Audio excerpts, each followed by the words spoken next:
Okay. Yeah, we're recording. Okay, so I'm Stacey Liebel, and this is Christina Grodzinski. And we are going to talk Jane Austen and Emma today, navigating courtship and marriage, and kind of what in Emma and what Jane Austen wants us to know. So before we get started, first we're going to go to Christina, and you're going to tell us a little bit about yourself and everything. So I'm a marriage and family therapist, and I mainly see couples and work with couples around sexual health issues, which is interesting because as I'm saying that, I realize that they don't bring that up really at all in Emma. book. No, it's never. And in Emma, and we'll get to this, in some instances, in other books, we have more balls and more instances to where they have couples can have that alone time. But in Emma, we don't see so much of that alone time. We see, we're always in a crowd or in a gathering with multiple people. We don't see that the ability to, be passionate. So, is this the first time you read Emma? Yes. Yes, but you've read other stuff from Jane Austen before. Mm-hmm. And then what have you read from Jane Austen before? Pride and Prejudice, Sense and Sensibility, and then one other one that I told you I can't. We can't remember? That's okay. That's okay. We're okay with that. All right, so what we're going to talk about today is what is the one thing that struck out to you in Emma about like relationships in general? Were they healthy, not healthy? Did you see like a theme? Because we have several couples, but we don't have to talk about all of them. It's interesting because I don't think I really got enough information about most of the couples to determine like if they have a healthy relationship or not. It seems like Jane Austen has kind of like a very myopic, like simple view of relationships. Mm-hmm. And a lot of the relationships that were closely observed in the book are kind of like maybe off to good starts.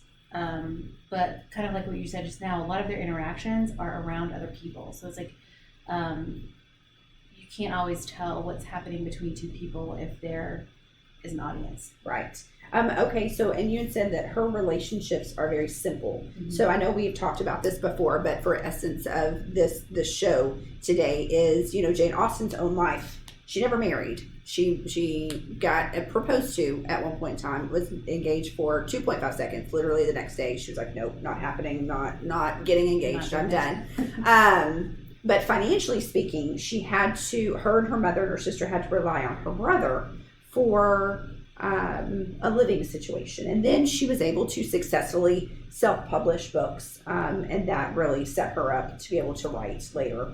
But she never married. She was social. She attended gatherings. But do you think that small view that she has translated, is that why we don't get a more in-depth look at a personal relationship? Yeah. It strikes me as kind of reading through it as someone who has not had those kind of relationships. Because there's some like elements missing, and like even the relationships that are kind of portrayed in the book, like a lot of the people that we really get to know in the book are either widowed or widowers, or their relationship is just beginning. Mm-hmm. So we don't have a lot of interaction with people or get to know characters that are in like long-term relationships. Yeah, in Emma, there's not. It seems like even with Mr. and Mrs. Bates, I want to say that they would probably, or Mrs. Bates, because Mrs. Bates is a widow, but there's no married couple that has been married for a length of time, with the exception of John and Isabella. They're married, and they have a gazillion kids. I think they have 5, but we don't get to be around them enough to know their viewpoints on marriage. And I think Emma at one point in the book even like wonders more about them, or like considers their life, but we don't get answers. We don't, and they do come to visit. We get to see them, and we know that she has a good relationship with her nieces and nephews, and that she loves them and she loves children, but you don't get to see that kind of relationship. She's deflecting. Now, do you see Emma at all as a caregiver? No. Okay, so And do you notice, so I'm going to slightly disagree on that. And the only reason is because she takes this very authoritative role almost on caregiving for her father. Not so much to where she seems like she tells him what to do, but she always carefully navigates and manipulates him away from certain things, like certain ideals. Like we were talking about earlier, establishing the relationship between Emma and George. At the beginning, when they're all together, Mr. Woodhouse gets very perturbed a little bit because he thinks that George is making fun of Emma. And that's like his daughter and his pride and joy. And she has to set him straight, you know, because he's older now. And then he has this love of gruel, you know. But we'll talk about that later. He's like, he wants to feed everybody gruel. And he's like, you know, let's do this and let's send you to the doctor. But I think she's well, kind of what were you thinking on that? So, like, she is a caregiver in a sense where she does care about people and she does try to improve people's lives.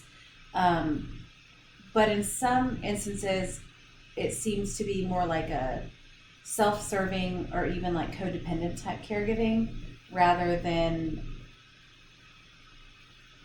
like a, I don't know, more genuine type of caregiving. Do you think she's Does that make bored? sense?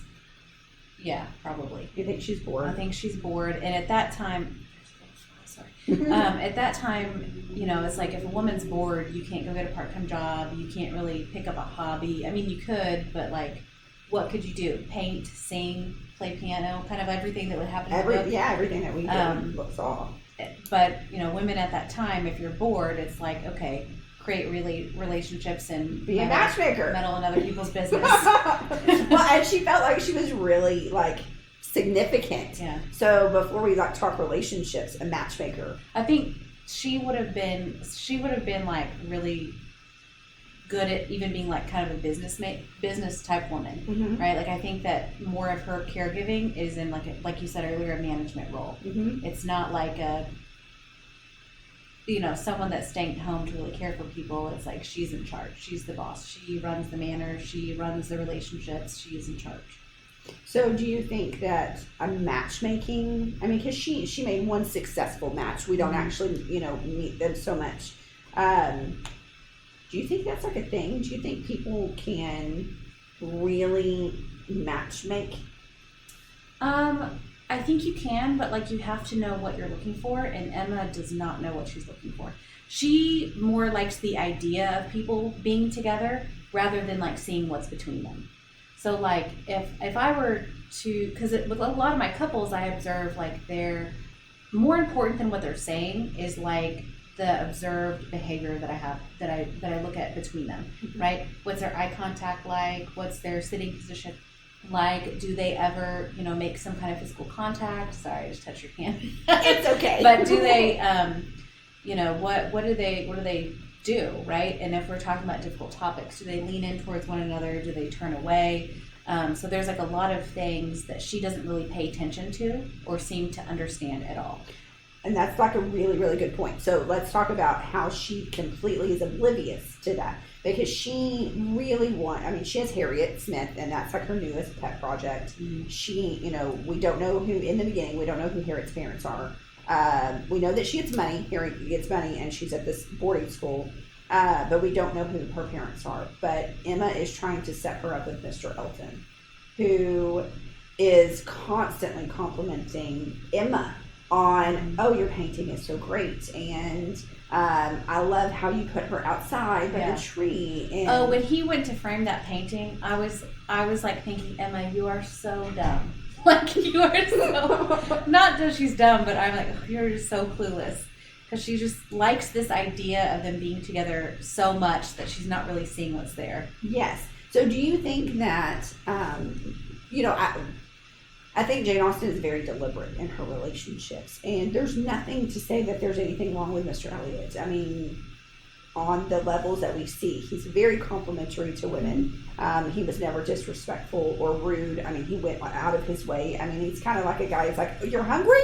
Let me, you know, Uber you some food in this pandemic right now. You know, let me pick up my phone and just send it to you.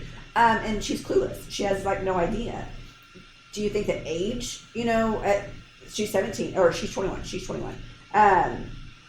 we talked a little bit about age then compared to now, and kind of tell me what you had said earlier about that, because I think that's really interesting. Yeah, so I think that,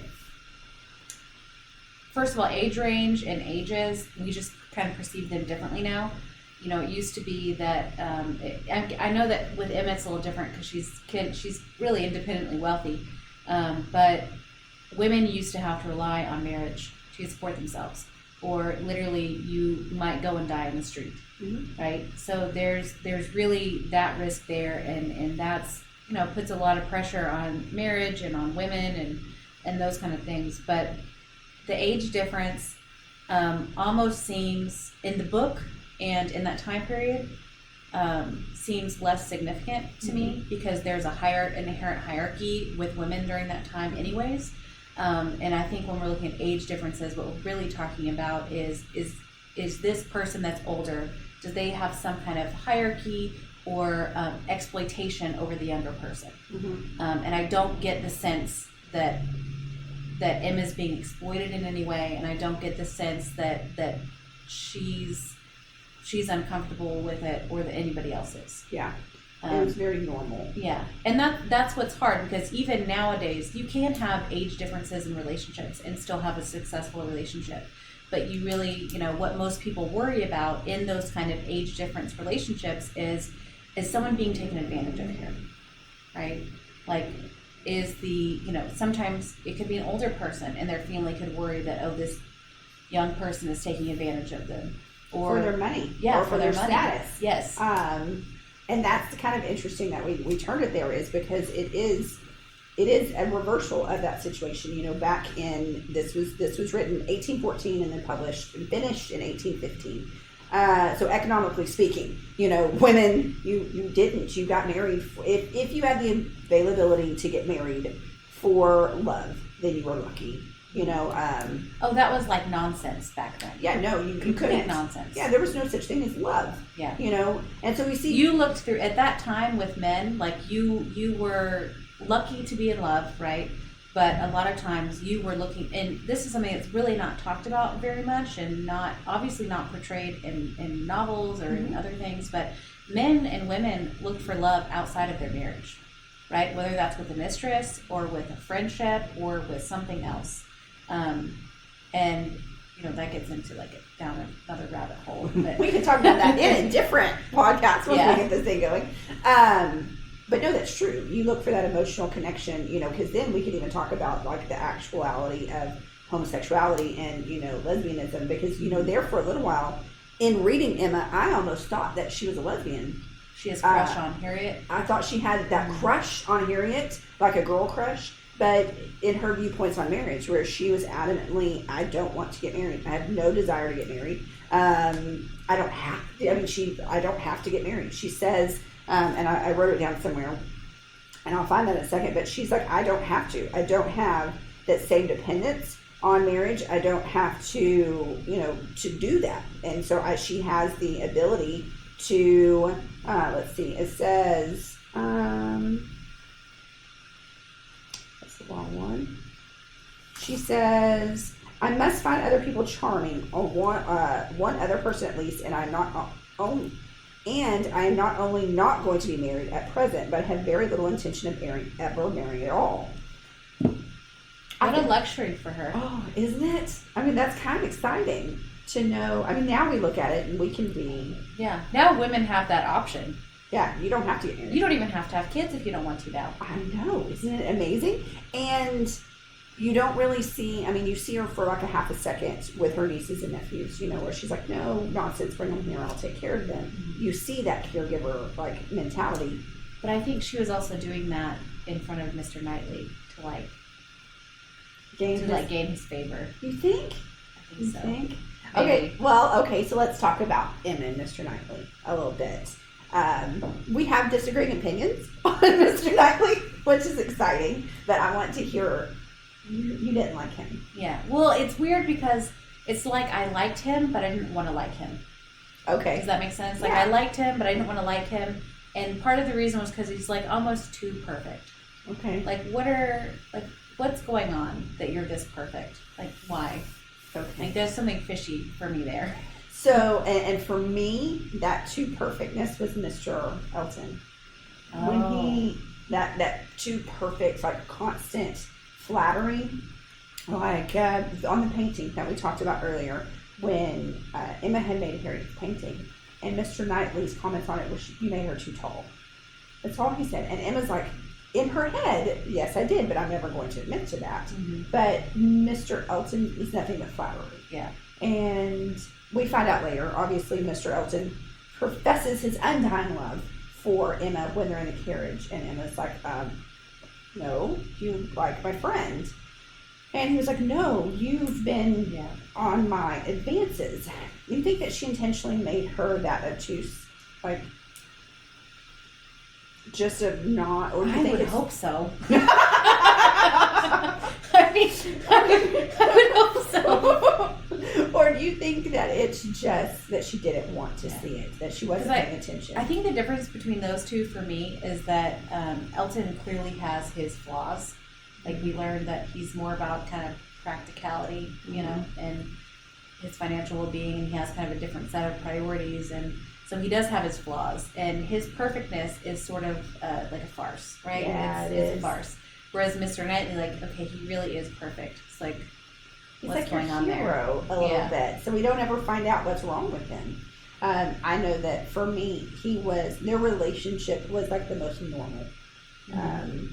He literally, you know, was telling her since the beginning, you know, when Harriet gets proposed to by Mr. Martin, he told Emma she was wrong. You know, she interfered in that relationship. And I liked that dynamic when they had that conversation, because he was like, you meddled, you know, Harriet will never be above the station to be able to marry a proper gentleman. So the social classes, do we see that now? Like do we see that in relationships? Do you see things where people clearly have come from a more economically advantaged upbringing? I think there's definitely, in most relationship, you are impacted by hierarchy, right? Now, like, what that is due to can be different, right? Like, there can be a hierarchy based on, like, you know, financial status, social status, you know, perceived attractiveness, right? Like, there's a lot of different things. Like, there's some funny studies out there about how, you know, in successful marriages, typically the man's heavier Really? than the woman. Really?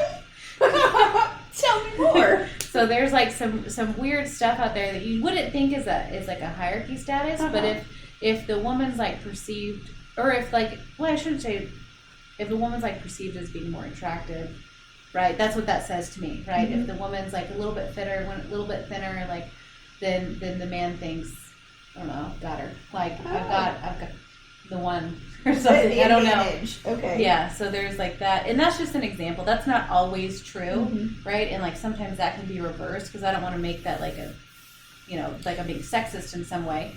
But that's what the study showed. No, and I mean, and that's kind of interesting, because there is, you know, in Jane Austen and Emma, your characteristics and stuff are financial stability. You know, it is social circles. I mean, she doesn't want, Emma's super selfish. She doesn't want Harriet to get married, because then she won't be able to hang out with her anymore. Yeah. You know, she's like, well, you can't. How much does that suck? Like, as I was reading that, I was like, this is the dumbest thing ever. Like, it is. I mean, it's, so and, you know, it's weird too, because, you know, in the beginning, she's very adamant. You can't, well, let me rephrase.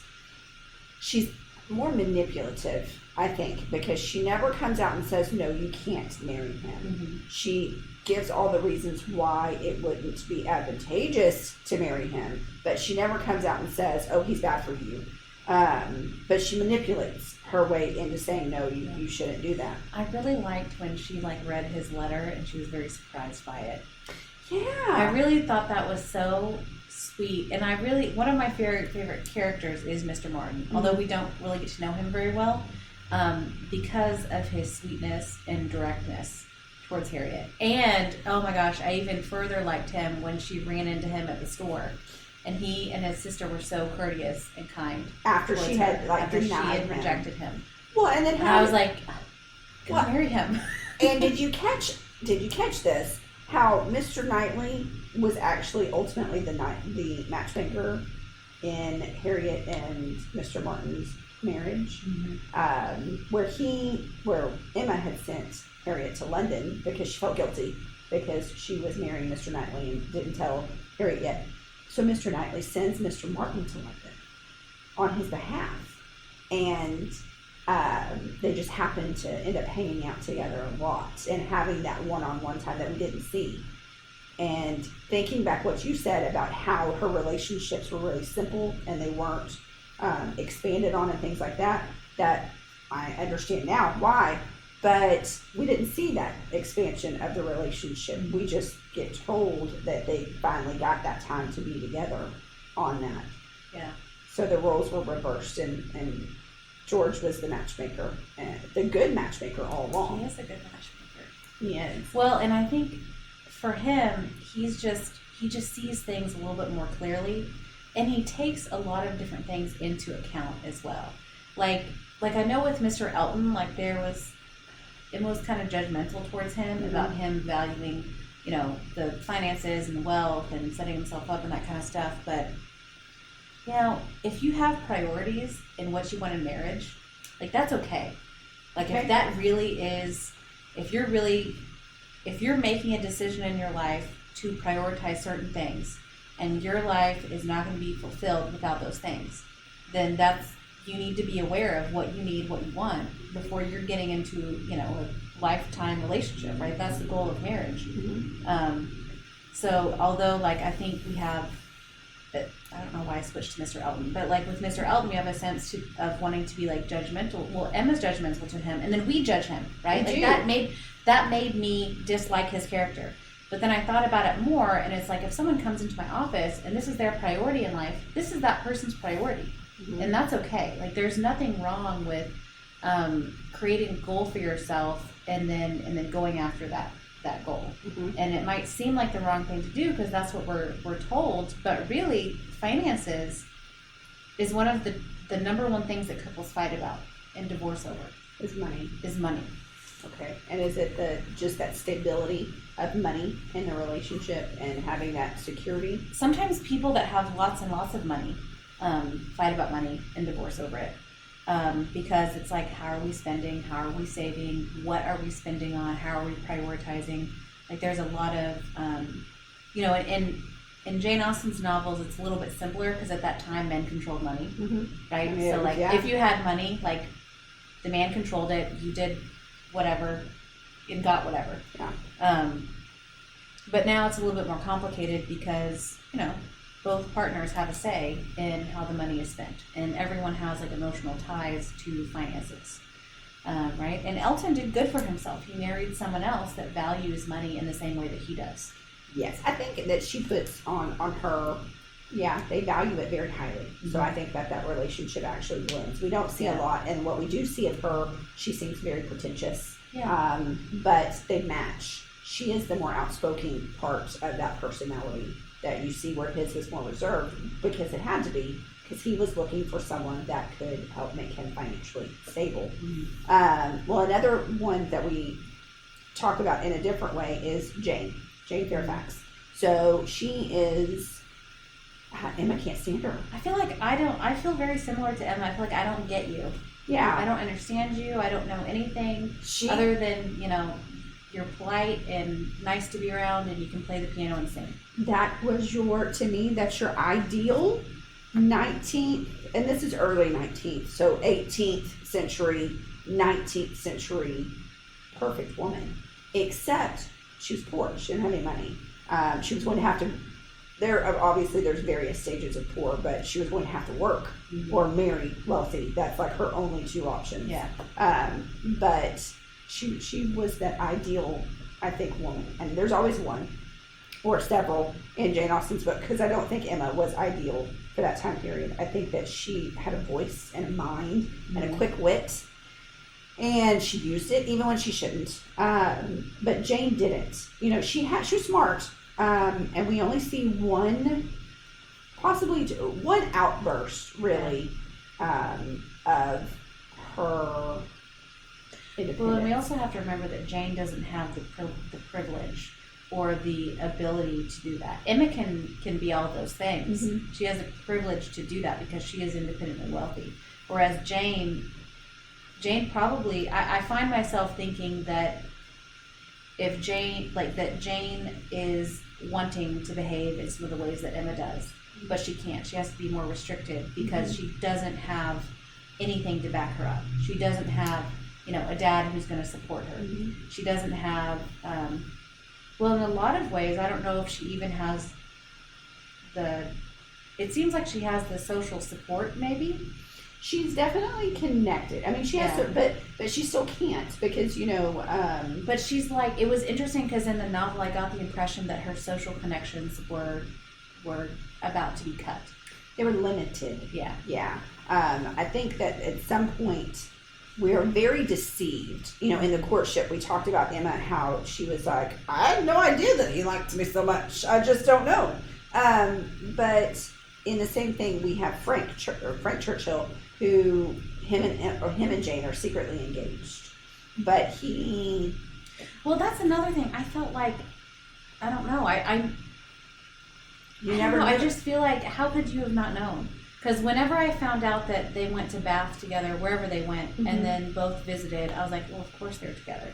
Yeah, you had no idea, right? But we're supposed to, well, one, it's forbidden because he can't marry at that class because, it's just not a good thing. So he has to keep the relationship a secret. But at the same time, it's like he goes out of his way in the grandest of gestures to talk bad about Jane. Like, to the point where Emma's like, okay, that's enough. You're going to stop. Yeah. Like, her face is okay. Yeah.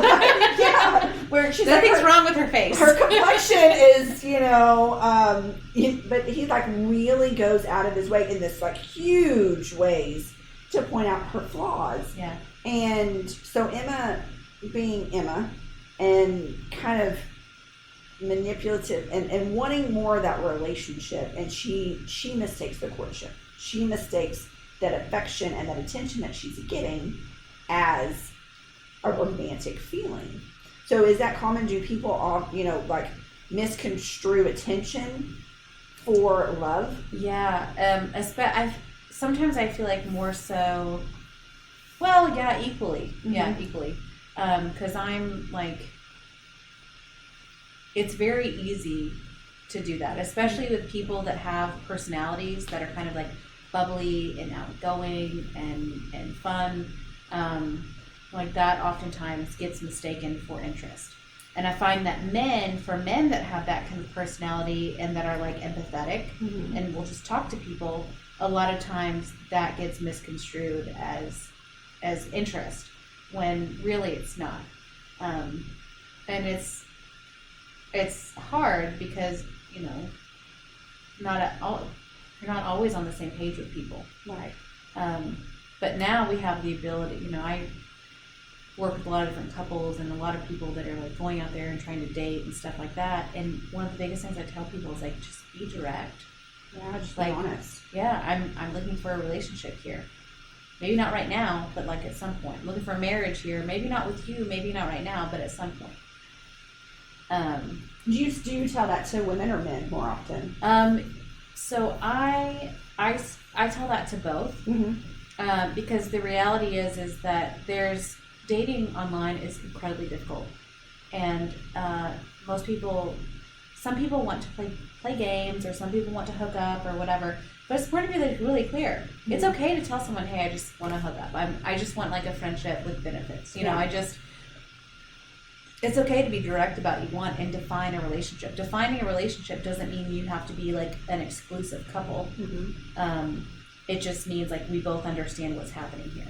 And that's kind of what I found and why still I kind of confused or even thought that maybe internally Emma was a lesbian a little bit. And I know obviously, in this time period that was a huge no-no, that wouldn't happen, is because it was almost like Frank was her gay best friend. Yeah, it was like they could make fun of people together, and they could have that friendship to where, but And I think that was what made Emma liking him a little, like thinking to herself, well, maybe I love him. It made it a little awkward because men and women couldn't have a friendship. Right. And we don't look at, and it's weird, we don't look at George and Emma as having a relationship, even though they had that same ability to easily converse. For the longest time, I saw them more as like a sibling, or confidant, parent-child relationship. And it's hard because sometimes you do get so used to being with someone or build up such a friendship or good rapport with someone that you don't always see like what's right in front of you because you're so used to, okay, this is how things are. And also then, like, I think even if, even when Emma discovers her feelings for him, she's not going to bring them up. Women don't bring up women at that time, you do not initiate those kind of conversations. Even now, there's this stereotype or there's this encouragement that men have to lead these things. Right? Like I was watching a TV show, I think it's called Southern Charm, but I was watching this TV show and they're talking about defining the relationship. And one of the woman was like, men are supposed to do that. Like I was waiting for you. Well, and that brings up a conversation is marriage vows. Okay, let's talk about your marriage vows. And you and Kevin got married. How long? Y'all been married for a while now. How long have you been married? 4 years? 4 years? Okay. Oh. That's right. So I forget my wedding anniversary. I can tell you the day that my husband and I moved in together. We were 18, but I cannot. It's the end of September, but I always forget. I know we've been together about 7 or 8 years. So did you do the traditional vows? Did you say love, honor, and obey? Yeah. I'm actually not sure. I have to look back, but we did the vows that the church gave us. Good job. Okay. Yeah. And so that's something that we've talked about kind of in the class that I'm in, is those marriage vows haven't changed. It's an expectation to obey your husband, that you are giving over your care of yourself, your money, your life, to your husband. And I would say that the most surprised I was that when Mr. Knightley told Emma, why don't I move into your home? Now, granted, eventually, it would most likely move to the next male relative, because typically Emma wouldn't inherit, or her sister, but it was surprising that he would give up his own station to come there to be with her. That's not something. It makes you like him even more, but then at the same time, that's why I'm like, bullshit. Like you're like, I'm just not buying this guy. Like I think in the novel she just makes him too completely perfect. Yes. Right? I'm like, really? Like you would not. So there's always one. So I know that you mentioned like Pride and Prejudice. That was her first one. Colonel Brandon. He was that perfect example of that empathetic man. He would he sacrificed things. He was the one that orchestrated paying people off so that forcing them to get married, making them go away quietly so no one knew, but his intentions were always pure. And I think that even now, especially now, for anybody that's, dated anyone ever and had any kind of relationship instead of just one, your intentions are never like 100% pure. Yeah. So when we're faced with that, we're like, well, what the hell? And so I think that I definitely see it, because even the only bad things that we ever see about Mr. Knightley are that he puts him in his place and he disagrees with her, and she's like our heroine of the movie. I'm talking about the book.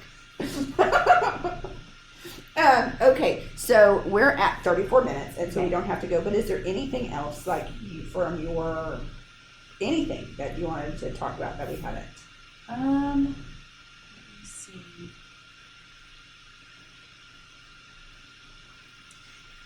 So I think one thing that I brought up was like types of love. Yeah. And the types of love that I noticed that were really we consistently got to see were more limerence and infatuation. Talk about limerence, because I don't know what that is. So limerence is like, it's like infatuation. They're like sort of one and the same, but it's like, that really great feeling that you get for a while. It can last a few months or a few years.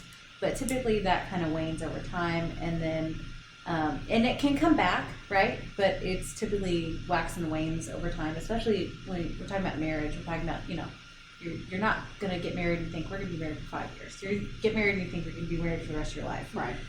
So well, especially in their instances. Yeah. Like divorce there wasn't an option. You didn't get divorced. Your husband either died or you stayed married forever. Like, this was it. So usually, like, during that time period, a lot of these marriages would have been like dutiful relationships. Mm-hmm. Like, I'm marrying you. That reminds me that the word that they use to describe these relationships as attachments really intrigued me. I really did. I don't know if you know more about the history of, like, using that language. So love was never mentioned. Okay, this is the marriage plot novel. Okay, this is novels were not a thing. They weren't for enjoyment purposes. You would read poetry. Poetry was getting to be a thing. Just like psychology wasn't a thing. We talked about that a little bit. Psychology didn't come about until like the 1897 is when it really like separated from philosophy. But love was not a necessity. So it was an attachment because you didn't profess your love. You couldn't profess your love because you didn't have that availability. We talk about those simple on the surface relationships. They never really could be alone. Like they could go on walks and they could develop their relationship, or being read to was a very big thing. Like the reading that Mr. Elton does when she's painting, that's like the thing. That's like definitely a connection, an intimate kind of thing, because you're allowing someone to do that. But it was never a love. It was I'm attached to you, and it could be out of necessity. It could be out of fondness, but love was never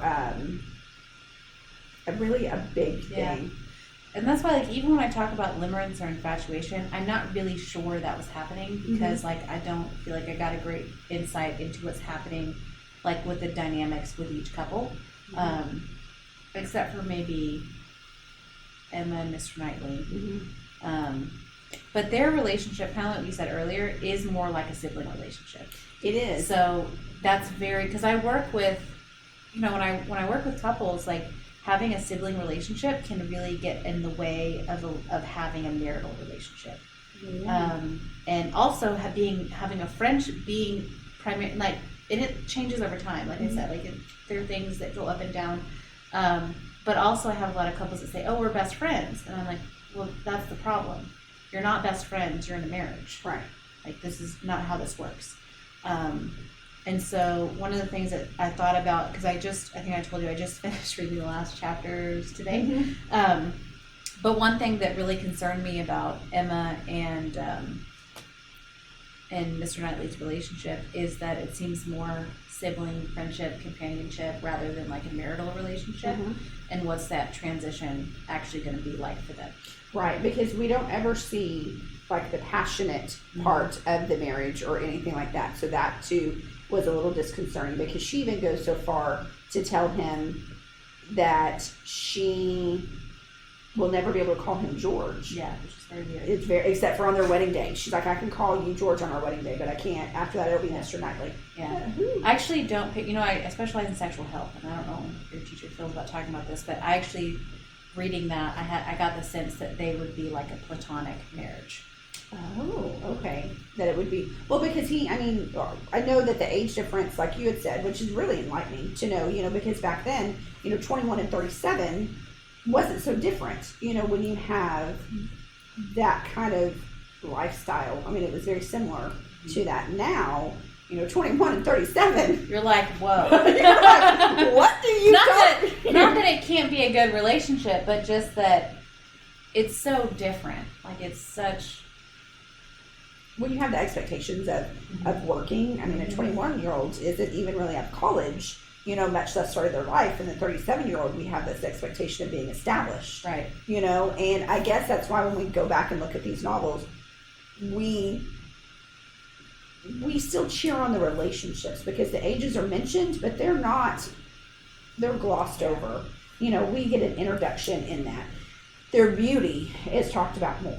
We get to see that superficial, simple layer, like you had said, more than we get to see that in-depth kind of personal, like how they got to be. Yeah. But Jane Austen's really clever in making us happy. At the She end, makes me so happy. I was telling you this early. Is it okay if I interrupt you? No, I was just so. It's like one of those things that I just hate how satisfying it was. Yes. Like at the end when everyone's pairing off and they're all getting married and everyone's excited and people are having babies.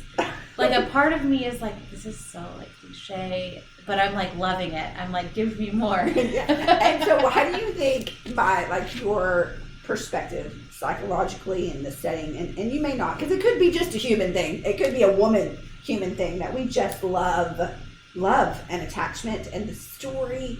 Because I think, my opinion is, I think that during her time period, you had to tie things in a knot. You wanted to, yes, it was okay to poke fun discreetly at the class system. You could even poke fun and put in there like slavery, because she mentions it.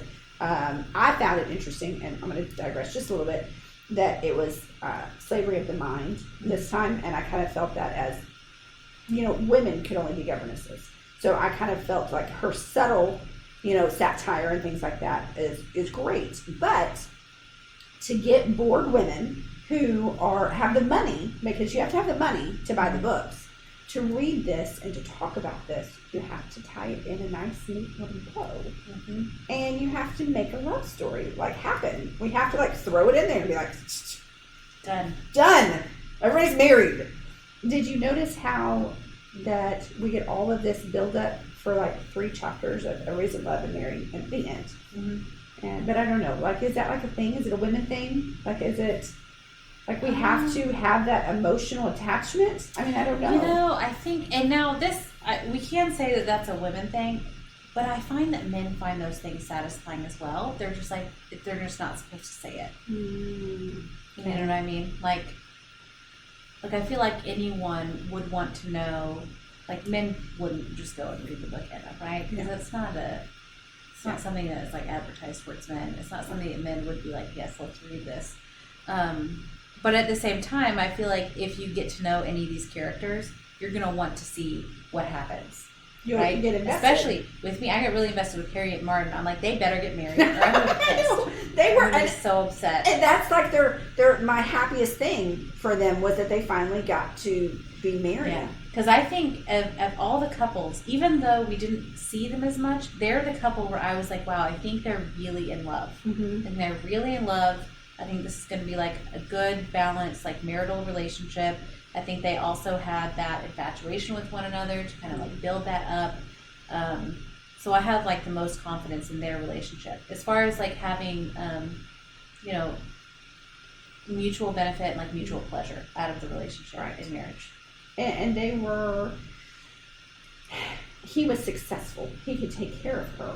They were on the same level, class-wise. But I agree. I think that their relationship was the best connected, in the end. I'm with you. I still loved Emma. And I mean, Emma to me was the most well-rounded characters of the ones that I've seen. Mm-hmm. But she didn't have the dependence that the other ones had. Which is, at that time, huge. Massive luxury. She would have been Jane if she didn't have that money. I think so. And I think Jane was kind of a mirror of that to her, and maybe that's why she didn't like Jane as much, is because their qualities are very similar. But Jane has to behave in a way that's almost not genuine, because she has to fit into a societal role to keep her place in society. Whereas Emma doesn't have that risk. She can say the stuff that she wants to say. She can insult the Bates lady. She can do all of that. She can do whatever she wants. It's so funny that you said that, because about 2.5 seconds I was thinking Jane Austen, when you said Jane, because I think that Emma was more of a show of Jane Austen than any of her other characters in this book, because I think that she consistently keeps names the same. I don't think there's an Edward in this book, but in other words, there's always an Edward, or an Edmund, or something. But the names are similar. But I think that Emma, by the time that Emma came around, this is, like I said, the 4th book, so she had money. Now she was getting an income from publishing other books and things like that. I think that she was finally comfortable being independent and being herself. And although Emma was manipulative and nasty, I think because of that, it was a result of her class. I think that was an expectation that if you didn't join in this conversation about flaws or picking on someone based on their education, I think that, it would have put you outside that circle. And it's nasty and mean, but I think we're out of time. We are. Okay. We're out of time. Well, but the thing that I liked that we were talking about earlier, I really like how Mr. Knightley acknowledges that faultless with all your faults. Mm-hmm. I love that because that is like acceptance. Yes. Like everyone comes with their weaknesses and the things that they do well, things they don't do well. But I even think that he has a perspective where he's even able to enjoy her failings. Yes. Like I think that which for some reason makes me think that he's not real at all. Like, I mean, I know he's not real, but even just saying that, I'm like, he's just too perfect. Yeah. Which is great. Like, it's great to be acceptance of someone's faults and that kind of stuff, but come on.